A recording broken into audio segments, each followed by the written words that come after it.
नमस्ते। माँ, mummy, mom, आई बड़े आम से शब्द लगते हैं ना। दिन में कम से कम पचासों बार तो ये शब्द मैं खुद ही सुनती हूँ अपने बच्चों के मुंह से। लेकिन वहीं पे मदरहुड ये सब बड़े भारी भारी शब्द लगते हैं। लगना ही चाहिए, because motherhood is not just about one mother, it is about representing the entire emotion in one word. तो आज की जो हमारी डिस्कशन है या ये trending podcast, it is about around this topic. हम इस टॉपिक में डिबेट इस बात पे नहीं करना चाहते हैं कि बच्चे होने चाहिए या नहीं होने चाहिए। I think by and large हम सबको पता है, most of the women, most of them, हाँ एक्सेप्शंस की बात नहीं हो रही, most of the girls they want to have children eventually. Discussion या डिबेट या चर्चा इस बात पे है कि मदरहुड या मातृत्व या बच्चे किस एज पे होने चाहिए। तो आज के पॉडकास्ट में मेरे गेस्ट सुरुचि एंड शीतल हमारे साथ हैं। हमारा टास्क आज ये है कि हम अपनी आवाज़ जो यंग जनरेशन है उन तक पहुंचाना चाहते हैं। यंग जनरेशन आज की डेट में unfortunately control most of the content because they are digitally very pro and active, unlike us. हम लोग डिजिटली इतना आगे नहीं है, तो सारा कंटेंट यंग जनरेशन ही डाल रहा है, कंज्यूम कर रहे हैं हम उसको। कई बार कंज्यूम करते करते मुझे लगता है ouch, this is not right. और मुझे मन करता है कि हम जो हमारे थॉट्स, हमारे जो एक्सपीरियंसेस हैं उसे शेयर करें, और साथ में फैक्ट्स, जो फैक्ट्स यंगर जनरेशन में आप इनिशियली आपको समझ में नहीं आता है कई चीज़ें, you go with the flow, लेकिन जब तक समझ में आती है तब तक शायद थोड़ी सी देर हो जाती है। तो इस पॉडकास्ट को शुरू करते हैं। आज की चर्चा है early motherhood versus late motherhood पे।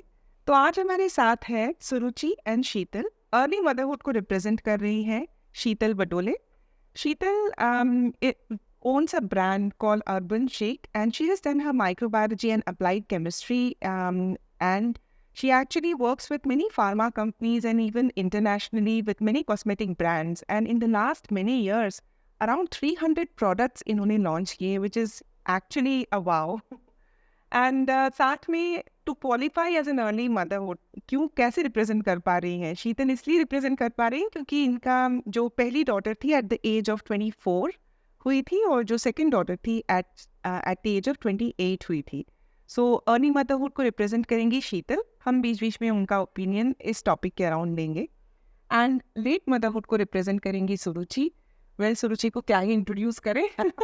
But for the sake of international and national viewership, because ये यूट्यूब पे जाएगा, उनके लिए Suruchi resonates positivity. She is the founder of world of women. It's a social platform for like-minded women, and I think her thought process is that ज़्यादातर औरतें जो होती हैं female, she wants to make them independent financially, as so that they are not dependent on their husbands or parents or spouse, anyone for that matter, and they can find themselves, find their happiness and their calling by whatever way they can through her platforms.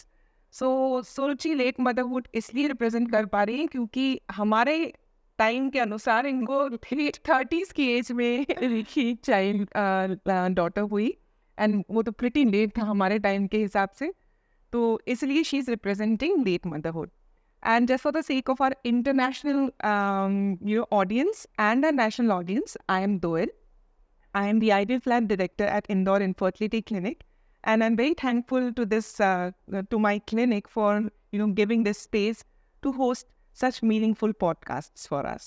So on this occasion of Mother's Day, which is upcoming, I would want to start this debate. और मेरा पहला सवाल जो है वो सुरुचि से होगा कि सुरुचि, किस उम्र में आपके अनुसार, of course it is about individual opinion, किस उम्र में माँ बनना चाहिए? हाय दोयल। सवाल आपका बहुत अच्छा है और आज के हिसाब से रेलेवेंट भी है। जैसे मैं आपने बताया कि लेट मदरहुड रिप्रेजेंट कर रही हूँ, दैट इज़ 30-31 की एज में जो है मेरी डॉटर हुई थी, और हमारे जनरेशन के हिसाब से ये लेट ही था एक्चुअली, और हो सकता है आज की जनरेशन के हिसाब से अर्ली में वो काउंट करें, बट यस मुझे लगता है कि 27, 26, 27 तक, because it's late 20s and early 30s के बीच में जो है मदरहुड आ जाना चाहिए, बिकॉज फिर आपको एक टाइम मिलता है सोचने का if you are planning a second baby, तो ये आपको एक टाइम मिलता है। अगर आप फर्स्ट मदरहुड इतना लेट हो जाएगा आपका, तो वो एक थोड़ा सा मुश्किल हो सकता है आगे के लिए। ओके, आई थिंक एक चीज़ मैं बोलना भूल गई थी कि मैं कौन होती हूँ इसको होस्ट करने के लिए। तो मेरे पास इसका एक होलिस्टिक रीज़न है कि मैं, आप तो 30 में मदर बनी, मैं 32 एंड 36 पे, so my pretty God, late. या You do whatever, and it's pretty late, and I don't have a 360-degree view of this entire situation, क्योंकि मैं बच्चे बनाने से लेके उनका from IVF lab to all the experiences around two growing boys, ये मुझे शायद completely apt बनाता है इस। तो what do you think, host मैं कर लूं, तुम लेट मदरहुड रिप्रेजेंट करोगी? हाँ, आई थिंक कायदे से यही करना चाहिए। तो शीतल, अब ये एग्जैक्ट सवाल आपके साथ कि आपके अनुसार किस एज पे माँ बनना चाहिए? Thank you so much dial for having me. मैं थोड़ा सा अपने बारे में बताना चाहूँगी। I got married when I was really young, I was only 20 years old, और मैं कॉलेज में थी। तो आफ्टर कंप्लीटिंग माय कॉलेज 22-23 साल की हो ही गई थी, 22 की, then we decided to have kids. I got a job, but then my husband is like 6 to 7 years older to me, so we thought that okay, this is the right time to have kids. So I got my first kid when I was 24 years old, right? And I feel like कि मेरा corporate job में भी लग गया था मुझे, and then I had to left my job because I got pregnant और मेरा बेबी हुआ। तो मुझे ऐसा लगता है कि 24-25 year is the right age to have your first kid, because आपको मदरहुड को एक्सेप्ट करने के लिए और उसको मैनेज करने के लिए एक बहुत ज़्यादा एनर्जी की ज़रूरत होती है। It's not an easy thing to do. I feel like कि when you are in your early 20s, तो आपके लिए बहुत ईजी होता है, आपके पास उतनी एनर्जी होती है कि आप मदरहुड को एक्सेप्ट करें, और बच्चे के साथ में आपकी जो बॉन्डिंग है वो भी डेवलप होती है। And so I feel like that this is the right age. And when I had my second kid, that time I was 28, तो दोनों के बीच में 4 years का डिफरेंस था। तो before 30 I had both of my kids, and मुझे थोड़ा सा कॉम्प्रोमाइज़ करना पड़ा on my professional front, but you can always start professionally whenever you want to. Yeah, look at where you are now. या exactly. So that's not very tough, you know. कि मुझे भी आपसे पूछना चाहिए, ये तो मेरे व्यूज़ हैं कि मेरे हिसाब से क्या एज होनी चाहिए मदरहुड की, पर medically what do you think? देखिए, बात अगर राइट एज की होती है तो ये पूरा डिपेंड करता है क्वालिटी एंड क्वांटिटी दोनों के ऊपर। तो I think it's a fact which everybody should know, I don't know if everybody is aware of it, कि जब एक फीमेल चाइल्ड अपनी मदर के वोम में रहती है तभी उसके नंबर ऑफ एग्स जो होते हैं ना वो ग्रो करते हैं, और 4 months के बाद, around 20 weeks which is 4 months, उसमें 6 to 7 billion छोटे एग्स या फॉलिकल जो वेरी इंटरेस्टिंग। और bye the time she is born 300,000 बच जाते हैं। तो ये इसको एट्रेशिया कहते हैं जो भी। तो ये फॉलिकुलर, ये जो डिक्लाइन है ये उसका मम्मी के वूम में ही चालू हो जाता है। Okay, by the time you are born with finite number of egg, और फिर जब बर्थ से लेके प्यूबर्टी तक ये डिक्लाइन थोड़ा सा ग्रेजुअली हॉल्ट पे रहता है, इतना फास्ट पेस नहीं होता पर फिर भी डिक्लाइन होता है। बट जब प्यूबर्टी आ जाता है, यानी कि पीरियड्स आना शुरू हो जाता है गर्ल को, हर साइकिल में रिलीज तो एक एग होता है लेकिन अप्रॉक्सीमेटली 1000 फॉलिकल्स डिप्लीट हो जाते हैं। My God, approximately 1000। और ऐसा करते करते bye the time she is 35, अब ये वो 1000 धीरे धीरे विद एज ये नंबर बढ़ता जाता है। 35 के बाद एक्सपोनेंशियली घटने लग जाता है। तो मेनोपॉज आते आते 1001 फॉलिकल बचते हैं। शॉर्ट में बोले तो ये होता है कि जो नंबर ऑफ एग्स है वो तो जितनी अर्ली एज में रहोगे इतना चांसेस ज़्यादा है। Which means early 20s is also good. Quantity की बात करें तो, बट क्वालिटी की बात करें तो जो क्रोमोसोमल उसमें कॉम्पिटेंसी रहती है, तो क्रोमोसोमल कॉम्पिटेंसी अर्ली 20s से बेटर, थोड़ा सा 25 to 28 के बीच में क्रोमोसोमल कॉम्पिटेंसी बेटर रहती है और quality is better. So that way medically 24, 25, 26, 27, 28, this age is a good age to have children. So this is what science says about it. अभी तक की जो findings है around है. तो चलिए अब हम देखते हैं ओपिनियन पोल. देखते हैं कि हमारे जितने, हमने एक छोटा सा ओपिनियन पोल लिया था मोस्ट ऑफ द मदर्स से, वाओ ग्रुप के मदर्स से और बहुत सारी और ऐसी मदर्स से. तो देखते हैं कि वो लोग क्या सोचते हैं कि क्या है सही उम्र माँ बनने की. तो जैसा कि आप देख रहे हैं 55% of the mothers believe that the right age for motherhood is between 26 to 30. तो शीतल, आपने अभी अपने व्यूज़ तो बताए कि अर्ली मदरहुड को रिप्रेजेंट करते हुए कि आपको क्या लगता है सही एज होनी चाहिए. अब मैं सेम चीज़ एज अ, आप मदर भी हैं 2 यंग फीमेल्स की, 2 यंग गर्ल्स की, तो आप क्या सोचती है कि आपकी बच्चियाँ किस एज पे मदरहुड अटेन करेंगी? आप क्या चाहती हो और प्रैक्टिकली क्या हो पाएगा, आपको क्या लगता है? मैं ये चाहती हूँ कि मेरी दोनों बेटियाँ 30s के अंदर अंदर उनको लाइक 28 to 30 के बीच में दे शुड हैव किड्स. तो बैक कैलकुलेट करोगे तो शादी कितने साल पे करवाना चाहेंगे? See, I'm telling you, when I finished my education, I was only 22 years old, right? 22, 23. When my kid will finish their education, probably if I talk about my elder one, she's going to do her MTech. So she will finish her MTech when she'll be 24. Okay. So I have to give her at least 4 years time to get married and to have a kid. 28. So I feel like 28, 29 is the right age to have kids. So after marriage आप मतलब 24 के बाद आप 28 के अंदर with kid, मतलब कि आप 26 पे शादी करके, मतलब कितना They should have kids after like 2 or 3 years of their marriage, because I wanted to be a young, grandparent. And I feel like it's the right age, because when you are like in your 40s and then you have kids, then it's really difficult for you to manage every single thing, because then your career is booming. आप career में बहुत अच्छी position पर चले जाते हो. उस वक्त आपको किड, अगर बच्चा होता है तो आपके लिए बहुत डिफिकल्ट होता है to juggle between your career and motherhood. पर at the same time practical situation, मतलब जो मैं देख रही हूँ वो यही है कि आज की डेट में सिर्फ बैचलर्स करने पे कुछ नहीं होता है, बच्चों को मास्टर्स करना पड़ता है. गलती नहीं है उनकी, इट्स अ कॉम्पिटिटिव वर्ल्ड.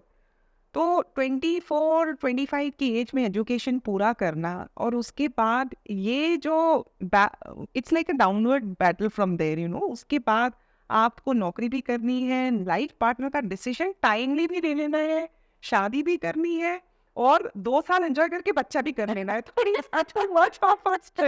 और तभी इतनी प्लानिंग से तो हमारे IT के प्रोजेक्ट्स भी शायद नहीं चल पाए. But it's a difficult task for them. चलिए आप समझते हैं दूसरा ओपिनियन. तो अभी तो हमने समझा कि अर्ली मदरहुड की तरफ से क्या ओपिनियन था कि बच्चे, जो आजकल के बच्चे हैं, वो क्या देखती है कि किस उम्र में वो लोग शादी करेंगे, किस उम्र में बेबी प्लान करेंगे. समझते हैं सुरुचि जी से कि उनको क्या, आपको क्या लगता है कि आपकी बेटी किस उम्र में मदरहुड, मतलब आप क्या चाहते हैं वर्सेस क्या प्रैक्टिकली हो सकता है, इसके बारे में बताओ. देखिए, मेरा तो अपना खुद का ही जो है थोड़ा लेट मदरहुड है, 31 की एज में. और ऑब्वियसली मैंने एज बताई दी अपनी, अब अंदाजे आप लोग निकाल ही लेंगे. डॉटर मेरी अभी छोटी है, बट हाँ, यस, मैं ये चाहूँगी कि जो मदरहुड है वो, जैसा कि शीतल जी ने बताया, कि हम 30s के अंदर ही कोशिश ये करें, बिकॉज मेरा लेट ही था. और I want to have the second kid also, but I couldn't plan because of the medical conditions. तो ये एक मेरे लिए रिग्रेट जैसा रह गया कि अब जैसे मेरी बेटी ने भी कई बार बोला कि मम्मा एक बहन हो या एक भाई हो, तो मुझे उसे यही, बिकॉज हम 5 भाई बहन हैं, तो मुझे उसे यही कह के करना पड़ा कि बेटा मौसी के बच्चे तो हैं, या तो ये अब मौसी ने भी एक ही कर रखे हैं. तो तो मुझे लगता है कि 30s में, जैसे कि मैंने आपको बताया, 26, 27 इज़ द राइट एज, और आपने मेडिकली भी बताया. तो अगर हम उस एज में एक फर्स्ट बेबी प्लान कर लें, है ना, तो अगर आप सेकेंड भी आप चाहते हैं तो 30s के अंदर आई थिंक, या मैक्सिमम 31 तक, हम जो है 31, 32 तक एक सेकेंड बेबी हो सकता है. तो हमारे चांसेस ज़्यादा रहते हैं. एक जो आपने एग्स के बारे में बात की कि क्वालिटी एंड क्वांटिटी. आपको लगता है कि आपकी डॉटर भी इस टाइमलाइन को प्रैक्टिकली मैच कर पाएंगे? मतलब आप क्या चाहते हो अराउंड योर डॉटर? देखिए भविष्य में क्या छुपा ये तो कोई भी नहीं बता सकता, बट हाँ वी कैन प्लान। देखिए आजकल सब कुछ प्लानिंग से ही हो रहा है ना। वो हमारे टाइम पे होता था कि माँ बाप प्लान करते थे, मम्मी पापा ने देख लिया ढूंढ लिया। हालांकि मेरी तो खैर लव मैरिज ही है, अरेंज मैरिज नहीं है, बट इट्स लेट। मेरा पोस्ट ग्रेजुएशन हो चुका था, जैसे शीतल की शादी अर्ली में हुई, मेरी शादी ही लेट हुई थी। Then I need time. तो जैसे मुझे टाइम चाहिए था, मुझे लगता है कि ये मुझे टाइम अपने हस्बैंड के साथ चाहिए था। कि आप कितना भी आप टाइम स्पेंड कर लो शादी से पहले साथ में, आप 12-12 15-15 घंटे साथ रह लो, बट यू डोंट नो कि उसके बाद शादी के बाद क्या होने वाला है और किन बेकार की चीज़ों पे आप लड़ोगे। मतलब गीला टॉवल बेड पे पड़ा, इस बात पे भी लड़ाई हो सकती है। तो ये आपको बाद में ही पता चलेगा। तो ये जो चीज़ें होती है, तो हमें टाइम स्पेंड करना होता है एक दूसरे को समझने के लिए कि हम कंपैटिबल है भी या नहीं। तो उसके लिए मुझे 3 साल 4 साल लगे। तो मुझे लगता है कि एक राइट एज पे शादी होना बहुत ज़रूरी है, ताकि बच्चों को भी टाइम मिले 2-3 साल एक दूसरे को समझने का। उसके बाद 30s तक वो एटलीस्ट 2 किड्स तो होना ही चाहिए यार दोयल, मुझे लगता है। तो चलिए हम देखते हैं ओपिनियन पोल एंड स्टेटिस्टिक्स कि आजकल किस एज पे मोस्ट ऑफ द फीमेल्स अपना बेबी प्लान कर रहे हैं। एक वर्ल्ड वाइड स्टेटिस्टिक्स है एंड स्पेशली इंडिया के अराउंड भी। As you can see, the average age of women at birth of their first child has been pushed towards, early 30s. ये data 2017 का है, so I'm very sure कि अब ये data कुछ different होगा एंड एक्चुअली 32 से 33 के बीच में होगा। ये यूरोपियन डेटा है, क्योंकि इंडिया में ऐसा डेटा कलेक्ट होके अभी तक पब्लिश हुआ नहीं है, but I am pretty sure that urban India में जो एवरेज एज है ये 30 के ऊपर ही होगा। तो सुरुचि, अब ये ओपिनियन तो हो गया कि लेट मदरहुड अर्ली मदरहुड ठीक है, पर एक जो इसके साथ एक साथ में चलता हुआ सवाल कि कितने बच्चे होने चाहिए आपके हिसाब से, 2 या 1? देखिए मेरे हिसाब से 2 तो कंपलसरी होने चाहिए। हो क्या रहा है कि एक एक बच्चा प्लान कर रहे हैं, तो ये जो आपको रिश्ते हैं ना, ये रिश्ते खत्म हो जाएंगे आगे जाके। क्या लगता है दोयल? मतलब ना आपकी अगर कोई बहन नहीं है तो मौसी का रिश्ता नहीं है, अगर कोई भाई नहीं है तो मामा का रिश्ता नहीं है ना। जहां आप शादी करके गए, अगर वहां भी सिंगल लड़का है तो जेठ जिठानी का, देवर देरानी का, मामा चाचा, ये सारे रिश्ते खत्म हो जाएंगे। अगर हम एक एक बच्चा प्लान करेंगे तो ये सारे रिश्ते खत्म हो जाएंगे। तो I think 2 kids are mandatory, because एक बच्चा ही घर में होता है तो वो काफी लोनली जैसा भी हो जाता है। दूसरा वो काफी बॉसी टाइप का भी कई बार हो जाता है कि सब कुछ मेरा है। ये शेयरिंग वाली जो चीज है वो नहीं आ पाती। यस, कुछ वैल्यू सिस्टम्स रह जाते हैं। तो मुझे लगता है कि 2 बच्चे जरूर होने चाहिए। ये अपना मेरा एक थॉट है। तो शीतल, आपको क्या लगता है कितने बच्चे होने चाहिए? सो डोयल, जैसे सुरुचि ने बोला कि अगर 2 बच्चे हों तो बहुत ही अच्छे, तो सेम वैल्यूज पर मैं भी बिलीव करती हूँ। मुझे भी ऐसा लगता है कि 2 बच्चे होना बहुत ज़रूरी है, क्योंकि एक तो वैल्यू सिस्टम बना रहता है, रिलेशनशिप बहुत स्ट्रांग होती है 2 बच्चे अगर हो तो। एंड जैसे मैं अपनी दोनों डॉटर्स के बीच में देखती हूँ कि दोनों की जो बॉन्डिंग है एक दूसरे से इतनी ज़्यादा है कि अगर मॉम और डैड घर पर ना रहे तो भी उनको चलता है। दे कैन डिस्कवर अकेला छोड़ता तो मैं टेंशन में आ जाती। आई ऑलवेज सेड कि दो लड़कों को पालना is the most difficult work. Please चक्र मिलेगा। So they can discuss their boyfriends and girlfriends. They can discuss new fashion trends, music. Because हमारी जनरेशन और उनकी जनरेशन में बहुत डिफरेंट होता है, थॉट्स में भी, परसेप्शन में भी, सब में। तो अगर 2 भाई बहन या 2 बहनें या 2 भाई भाई अगर साथ में रहते हैं तो they can exchange their views. तो उसमें एक परसेप्शन आपका बढ़ता है, एज अ पर्सन आप ज्यादा अच्छे से ग्रो कर। That's what I feel. तो मतलब कितना मुश्किल काम है बच्चों के लिए। पहले पोस्ट ग्रेजुएशन पूरा करो, फिर अच्छा शादी ढूंढ के लड़का फिल्टर करके लड़का ढूंढो, फिर और ये सब 30 से पहले करना है। 2 बच्चे करो भी 30 और दोनों बच्चे के बीच में गैप भी रखो। तो एक नहीं, गैप ना भी रखे, 1 साल का गैप, 2 साल का gap is I think perfect. हाँ 2 साल 30 से पहले 20 मतलब 6 साल में दे कैन भाई वो लोग ऐसा दिखाते हैं ना आजकल, जैसे कि हाँ yes we are capable of, तो ये शो करिए। I think they should prove it. AI के ज़माने में इतना तो कर सकते। मेरा एक क्वेश्चन था आपसे, जैसे जब भी मैं अपनी दोनों बेटियों से बात करती हूँ बच्चों के बारे में, तो उनका हमेशा यही क्वेश्चन रहता है कि मम्मा इंडिया की पॉपुलेशन वैसे ही इतनी ज़्यादा है, तो क्यों ही बच्चे पैदा करना है, क्यों ज़रूरी है टू बिकम अ मदर? मैंने इसका जवाब मैं साइंटिफिकली सोशियो इकोनॉमिकली दूँ तो शायद बेटर रहेगा। अपन कितनी भी इमोशंस ऐड कर दो इसके साथ, kids will never get it. तो सोशियो इकोनॉमिक रीजंस ये है कि there is something called population replacement rate, right? तो पॉपुलेशन रिप्लेसमेंट रेट इज दो parents, two people giving birth to two children, then the two parent passing away, तो population replace हो गई। तो population replacement rate ideally अगर देखो तो 2 होनी चाहिए, 2 people, 2 parents, 2 kids. But world की अलग अलग जगह में रिप्लेसमेंट रेट अलग अलग होती है। तो on an average it is 2.1, meaning infant mortality ये सब जो होती है इन सबको ऐड कर दो तो 2.1 है।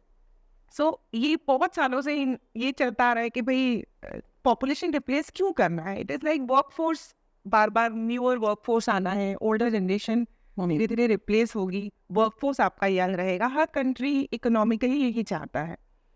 अब क्या हुआ है कि इंडिया में, अर्बन इंडिया में स्पेशली, धीरे धीरे ओवर इयर्स बेबीज बहुत कम प्लान कर रहे हैं फीमेल्स। तो अभी लास्ट जो सर्वे हुआ था उसके अनुसार the population, the total fertility rate जिसे कहते हैं कि एक फीमेल अपने रिप्रोडक्टिव ईयर्स में कितने बच्चे हो रहे हैं उन्हें, so that has come below the population replacement rate, which means कि हमारी over years आज की प्रॉब्लम आज नहीं आएगी, प्रॉब्लम आगे आएगी। बात है। यस, we will have अभी शायद 13 to 15% एक एवरेज है ओल्ड जनरेशन का, बिकॉज ओल्डर यू गेट बहुत रिसोर्सेस लगते हैं, हेल्थ केयर पे बहुत बड़ा बर्डन हो जाता है, बहुत रिसोर्सेस चाहिए ओल्ड जनरेशन को मेडिकली संभालने के लिए। अब मेडिकल साइंस इतनी तरक्की भी कर ली है कि इतनी जल्दी प्रॉब्लम्स होती भी नहीं है, प्रोलॉन्ग होती है लाइफ, क्वालिटी ऑफ लाइफ भले रिड्यूस हो जाए पर लाइफ प्रोलॉन्ग हो जाती है मेडिकल साइंस की वजह से। सो वो सब ध्यान में रखते हुए आइडियली 2 बच्चे हो तो you will be matching the population replacement rate. But ये चीज़ें सोशियो इकोनॉमिक है, ये फ्यूचरिस्टिक है। आज की डेट में ये बच्चे नहीं सोचते हैं, पेरेंट्स भी। अब आपको भी नहीं पता होगा, ये मुझे भी रिसेंटली पढ़ के पता चला कि ये होता है। तो होने तो चाहिए, क्योंकि इवेंचुअली यही देखो कि आप वर्क फोर्स नहीं बचेगा, everybody will be busy taking care of older generation, newer generation to work. काम करेगा देश तभी तो आगे बढ़ेगा ना। बिल्कुल सही बात। वो एक प्रॉब्लम रहती है मेडिकली। तो शीतल, अब चलते हैं कुछ rapid fire type of round पे। ये बताइए कि top of the mind, what are the 3 most important things, yet top 3 advantages of early motherhood? बताइए। अर्ली मदरहुड का सबसे बड़ा एडवांटेज ये होता है कि जो मदरहुड है प्रोसेस जो है पूरा वो टायरिंग नहीं लगता, because you are young, you are energetic, right. Second चीज़ ये होती है कि आप आपके बच्चों के साथ बहुत ज़्यादा रिलेट कर पाते हो, बिकॉज आप उनकी जनरेशन के साथ अडॉप्ट कर लेते हो, you can play with them. And third चीज़ ये होती है कि आप बहुत जल्दी फ्री हो जाते हो आपके बच्चों से। Till the time you become 40 your kids are already grown up, तो आपके पास टाइम होता है आपके पैशन, आपकी हॉबीज या आपके करियर पे और ज़्यादा फोकस करने के लिए। सो आई फील लाइक ये 3 तो एडवांटेजेस हैं। अब डिसएडवांटेज बताओ। डिसएडवांटेजेस में मैं ये बताना चाहूँगी, पहला तो कि आपको आपके करियर के साथ थोड़ा कॉम्प्रोमाइज़ करना पड़ता है। दूसरा आई फील लाइक कि अगर अर्ली 20s में आपको बच्चा हो जाता है तो इमोशनल स्टेबिलिटी आप में थोड़ी कम होती है, so you get irritated really fast, anxiety का You are 40 and you have what? I I feel like कि वो मेच्योरिटी लेवल उतना ज़्यादा नहीं रहता है, तो थोड़ा सा वो प्रॉब्लम देखने के लिए मिलती है। तो अब ये बताओ कि क्या लगता है कि लेट मदरहुड के क्या फ़ायदे होंगे? टॉप 3? टॉप 3 फ़ायदे लेट मदरहुड के अगर मैं बताऊं तो आप अपना करियर ऑलरेडी इस्टेब्लिश कर चुके होते हो, right, when you have your kids. Second चीज़ ये होती है कि यू अंडरस्टैंड थिंग्स, आप आपके बच्चे को ज़्यादा अच्छे से समझ पाते हो, because you are mature enough to understand things. तो हमने ये सुना top 3 advantages and disadvantages from Sheetal. अब सेम चीज सुरुचि आपसे, वैसे काफी कुछ कवर कर चुकी है, लेकिन आई एम श्योर आपने कुछ तो बच गया है, सीक्रेट बताया नहीं गया। तो मुझे सबसे पहले बताइए लेट मदरहुड के टॉप 3 बेनिफिट्स आपके हिसाब से क्या है? टॉप 3 बेनिफिट्स लेट मदरहुड के। लेट मदरहुड का फर्स्ट बेनिफिट तो मैं ये कहना चाहूंगी कि आपको जब शादी होती है तो एक दूसरे को समझने का टाइम मिल जाता है। एक जो कंपैटिबिलिटी होती है वो चेक हो जाता है। जो एक फैमिली, अगर आप जॉइंट फैमिली में रह रहे हैं तो वहाँ के लोग, क्योंकि एकदम तो ऐसा नहीं होगा ना कि जाके आप एकदम से सबके साथ जेलअप हो गए, तो वो एक फैमिली को समझने का टाइम मिल जाता है, एक हस्बैंड को समझने का टाइम मिल जाता है, तो ये एक वक्त मिल जाता है, आपको समय मिल जाता है। एंड सेकंड इज डेफिनेटली, अगर अब एज भी अगर आपकी हो गई है और बच्चा आपका छोटा है तो लोग आपको थोड़ा कम उम्र का समझते हैं। वैसे वाई शीतल और मुझ में क्या ज्यादा मतलब है ही, ज्यादा डिफरेंस ही है, 10-12 साल का डिफरेंस होगा। ऐसा मैं सिर्फ बताने के लिए बता रही हूँ, लेकिन अब देखिए उसके बच्चे बड़े, मेरी बच्ची छोटी है। तो लेट मदरहुड का दूसरा फायदा तो ये भी है कि आपको आपको लगता नहीं है सामने वाले को कि अच्छा अब बच्चा छोटा 10-12 साल का बच्चा तो ये भी छोटी होगी। करियर का एडवांटेज है डेफिनेटली, अगर आपने कुछ पढ़ाई आपको ज्यादा करनी है और उसके लिए आपको एक टाइम मिल जाता है, एक सेटल होने का टाइम मिल जाता है। एक हम फाइनेंशियल इंडिपेंडेंस की जो बात करते हैं, जो कि मुझे लगता है वुमेन्स के लिए बहुत ज़रूरी है। इट इज़ नॉट अबाउट कि just for the sake of doing the things, you should have proper stable. And definitely disadvantages तो हम दोयल से सुन ही चुके हैं कि मेडिकल कंडीशंस जो आ जाती है वो सबसे बड़ा डिसएडवांटेज है। सेकेंड थिंग इज कि डिसएडवांटेज मैं बोलूँगी, अगर आप मान लीजिए भगवान ना करे आपके साथ कुछ प्रॉब्लम हो जाता है, सपोज मिसकैरेजेस हो जाते हैं, कुछ हो जाता है, तो उसको दोबारा से उस पूरे फेज को जीना, वो एक ट्रॉमा, और आपके पास टाइम नहीं होता एक्चुअली उसके बाद। अगर अर्लीज में ऐसा कुछ आपके साथ हो जाता है तो आपके पास एक समय होता है, एक शरीर भी आपका तैयार होता है उस चीज़ के लिए कि ठीक है यार मैं okay I can try again. लेकिन लेट में क्या होता है, आप गिव अप थोड़ा जल्दी कर देते हैं। मुझे लगता है लेट मदरहुड का एडवांटेजेस से ज्यादा मुझे लगता है डिसएडवांटेज ज्यादा है। में हम ठीक कह रहे हैं, खुद ही हाँ एग्जैक्टली, मतलब ये अपनी अपनी सोच हो सकती है, बट जो हमारे एक्सपीरियंसेस हैं वो हम शेयर कर रहे हैं। और एक्सपीरियंस चलो मेरा लेट मदरहुड का है, शीतल का अर्ली का है, दोयल का लेट है, तो हम ये हमारे कलेक्टिव एक्सपीरियंस हैं जो कि हम शेयर कर रहे हैं। और मुझे लगता है कि इससे जो भी लोग हमें सुन रहे हैं दोयल, उनको फ़ायदा होगा। अच्छा दोयल, जैसे कि मैंने आपको बोला कि डिसएडवांटेजेस ज़्यादा हैं लेट मदरहुड के, बट आजकल की जो जनरेशन है, जो पढ़ाई का एक बढ़ गया है, कंपटीशन बढ़ गया है, जॉब्स के लिए जो है, सीधी सी बात है, अगर कोई लड़का जॉब कर रहा है तो लड़की को भी आजकल हम दोनों को बराबर से ही देख रहे हैं और उनको भी इक्वल अपॉर्चुनिटीज मिलनी चाहिए। हम भी चाहेंगे हमारी बच्चियों को मिले, हमारे तो सबकी दोनों की बेटियां ही हैं। तो ये बहुत प्रॉब्लमेटिक हो जाता है कई बार। जैसे आप फेलियर्स देखते हैं, मान लीजिए आप यूपीएससी की तैयारी कर रहे हैं तो कई बार 4-4 साल लग जाते हैं इस तैयारी में, है ना। तो वो ये जो कॉम्पिटिटिव वर्ल्ड है इसमें लेट हो जाता है और शादियां लेट हो रही हैं फिर। और फिर जब शादी लेट होती है, जैसा कि मैंने कहा कि हमें एक दूसरे के साथ टाइम चाहिए होता है, इसमें सब लेट हो जाता है जो मदरहुड। उसके लिए हम क्या ऑप्शन हो सकता है दोयल कि हम अपनी करियर पे भी फोकस कर लें, फैमिली को भी समझ लें, पार्टनर को भी समझ लें, एक अच्छा टाइम भी स्पेंड कर लें, और फिर भी जो है हमारी क्वालिटी और क्वांटिटी की बात जो आपने बोली है वो बनी रहे, ऐसा क्या हो सकता है? देखो, सबसे पहले तो ओपिनियन पोल देखते हैं। I think we had one question where I had asked how many of you know what fertility preservation is. Okay, so आपने सुना है फर्टिलिटी प्रिजर्वेशन? हाँ मैंने सुना है, इसीलिए मैंने आपसे पूछा, बिकॉज नॉलेज ही नहीं होगी तो पूछेंगे कैसे। तो that's why we are sharing knowledge. आपको थोड़ा भी एक आइडिया लग जाएगा तो आप भी क्वेश्चंस पूछ सकते हैं हमसे या दोयल से। डेफिनेटली दोयल इज एन एक्सपर्ट, तो उनसे आप पूछ सकते हैं। मैं जो कहने जा रही हूँ उसके पीछे मैं समझाऊंगी पूरा फर्टिलिटी प्रिजर्वेशन इन शॉर्ट। इतना तो किसी के पास वक्त नहीं है इतना लंबा पॉडकास्ट सुनने का। इतनी वो गूगल करेंगे तो उनको 1000 जगह पे इंफॉर्मेशन मिल जाएगी। सो फर्टिलिटी प्रिजर्वेशन बेसिकली मेल और फीमेल दोनों के लिए होती है। ये शुरू हुआ था कैंसर पेशेंट्स के लिए, ओके। क्योंकि कैंसर की जो रेडियोथेरेपी या कीमोथेरेपी होती है उनसे आपके जो गैमीट्स यानी कि एग्स और स्पर्म डिस्ट्रॉय हो जाते हैं, तो उस वजह से ही शुरू किया गया था। बट इसका एक यूज केस ये भी था कि you can delay your pregnancy okay. और preserve your fertility for a longer time. तो उसमें आपने न्यूज़पेपर में भी सुना होगा, डायना हेडन वगैरह ने अपने एग्स करा लिए की एज में मदरहुड। सो होता कंसेप्चुअली ये है, मेल का पार्ट नहीं डिस्कस करेंगे, that's beyond our current podcast. Females can preserve their fertility in 2 ways, whether you are married और अनमैरिड। उस हिसाब से if you are married then it is as simple as preserving your embryos. मतलब आपको egg और sperm को fuse करके embryo बना लेना है और उसको फ्रीज करके रख देना है।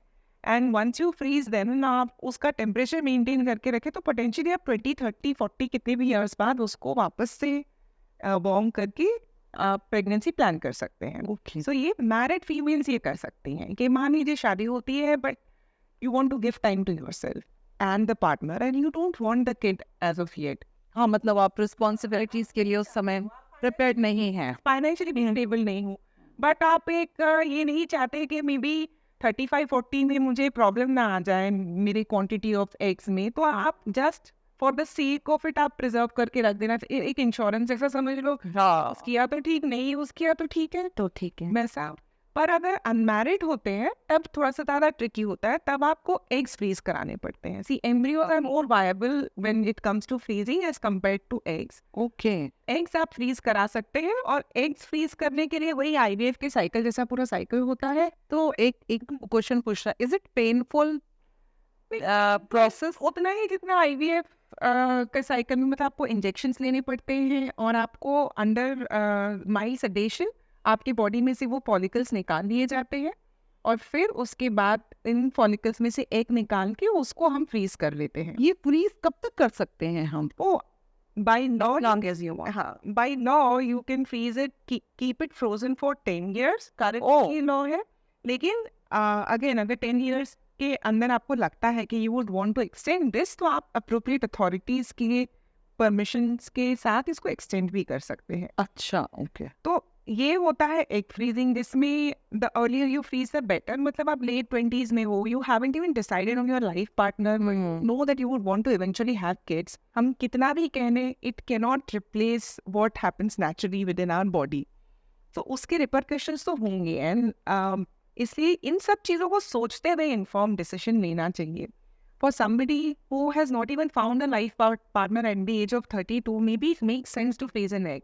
But for maybe somebody like your daughter, being so proactive कि चलो अभी एक फ्रीज करा लेते हैं, it's not a trend that you need to follow.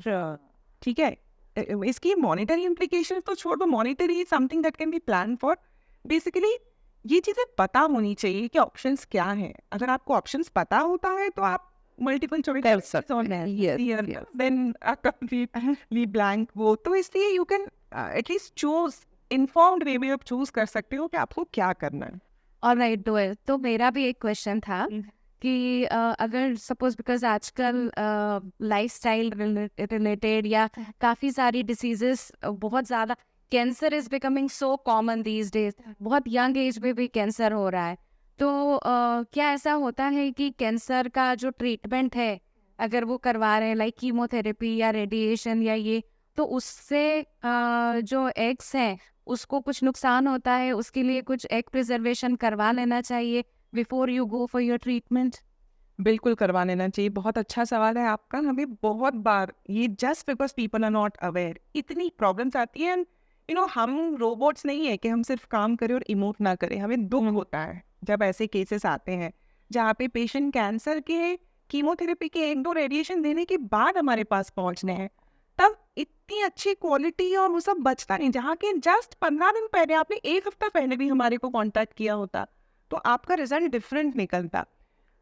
Impossible है ऐसा तो नहीं, कीमोथेरेपी के सेशन के बाद भी कई बार एग फ्रीज हम कर पाते हैं, बट वो क्वालिटी के शायद नहीं होते हैं जो कीमोथेरेपी के पहले होते हैं। तो शॉर्ट में बात ये है कि आजकल बहुत कॉमन है ये कैंसर और यंग एज पे देखने को मिलता है। It is because of the environment that we live in. तो ऐसे में please be aware as parents specially. देखिए बच्चे को या किसी को हुआ है ना, उसमें इतना उस वक्त उस पेशेंट में इतना शायद सोचने की क्षमता ना बचे कि मुझे क्या करना है क्या नहीं। आजकल कैंसर बड़ा सेफली ट्रीट भी हो जा रहा है। ये भी देखिए जितना इंसिडेंस बढ़ रहा है उतना सर्वाइवेबिलिटी भी बहुत ज़्यादा है, रिकरेंस रेट बहुत कम रहता है, बहुत अच्छे से इलाज भी होता है। यस, सो आप उनकी रिप्रोडक्टिव लाइफ को मत खराब करिए।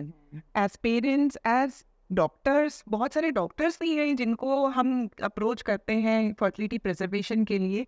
ये सिर्फ सर्विस सेल करने के लिए नहीं है।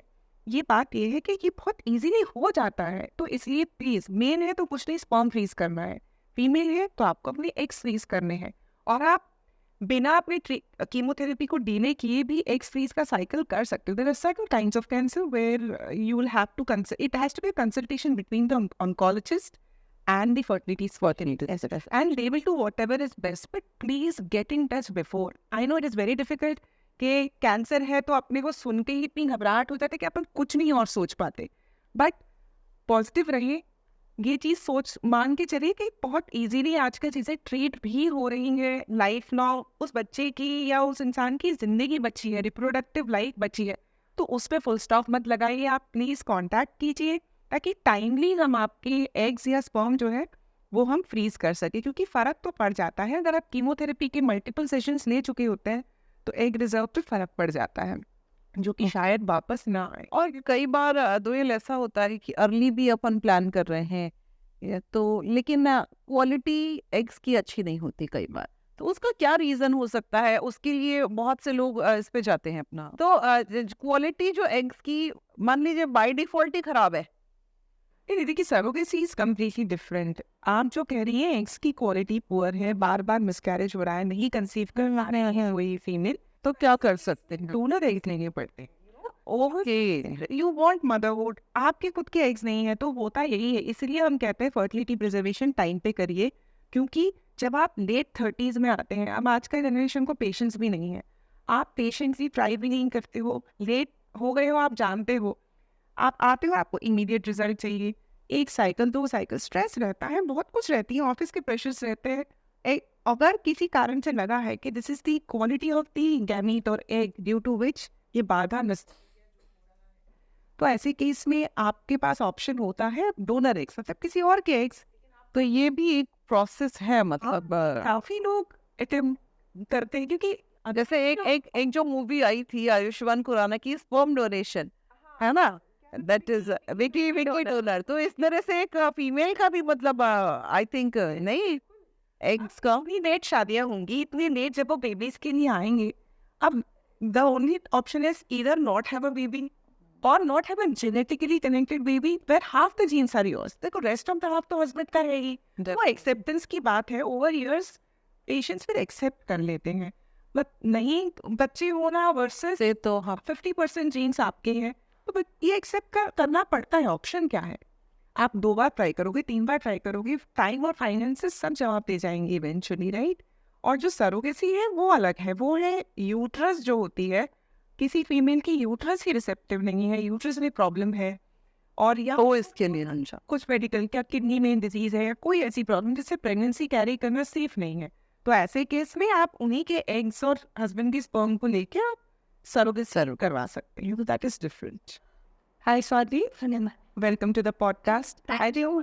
अब तक हमने मदरहुड और लेट अर्ली ये सब सुना, लेकिन आई थिंक ज़्यादा इम्पोर्टेंट ये भी है कि pregnancy, early pregnancy versus late pregnancy, I think इसका बेस्ट एग्जांपल आप ही हो। If I am not wrong, 21 running थी जब आपका first pregnancy and you delivered your child, and after 14 years I think you're 34 running, and so आपको क्या difference लगता है? देखिए बॉडी बहुत शिफ्ट होता है। जब आप 20s में होते हैं, आप इतने एनर्जेटिक होते हैं, आपकी प्रेगनेंसी कब कैसे हंसते खेलते निकल जाती है, यू डोंट नो। उसके बाद जब आप 34 में हैं, आपकी बॉडी काफ़ी लो इन एनर्जी होती है, हॉर्मोन्स का जो स्पाइक होता है वो काफ़ी चेंज होता है इसमें, and now you have a baby to take care of, and you have a set of responsibilities, क्योंकि वो बच्ची छोटी है, अभी स्कूल जाती है, उसका लंच रहता है, उसके ट्यूशन्स रहती हैं, सब कुछ वो भी देखना रहता है। फर्स्ट प्रेगनेंसी में ये सारी चीज़ें आपके साथ में नहीं होती हैं, और naturally with low energies, two pregnancies in the same person are completely different.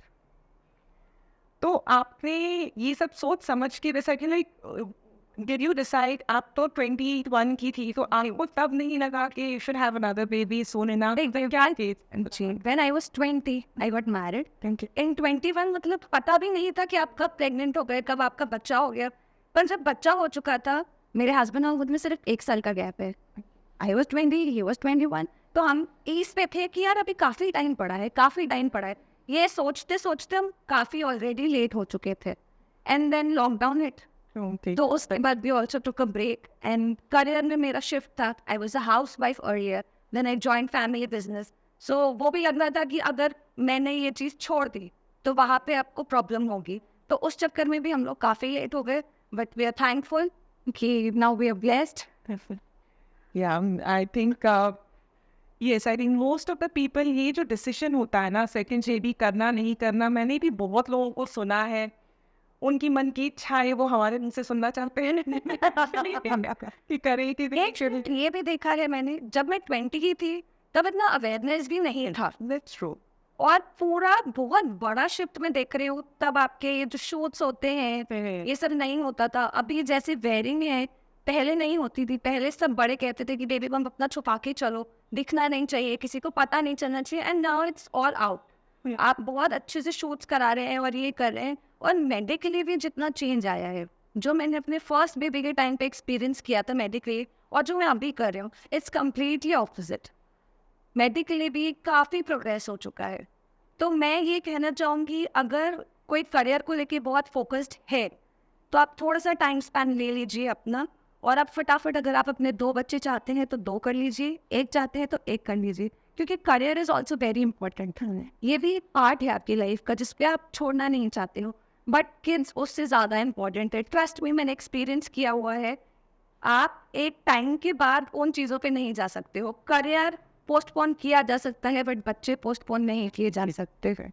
Very rightly से।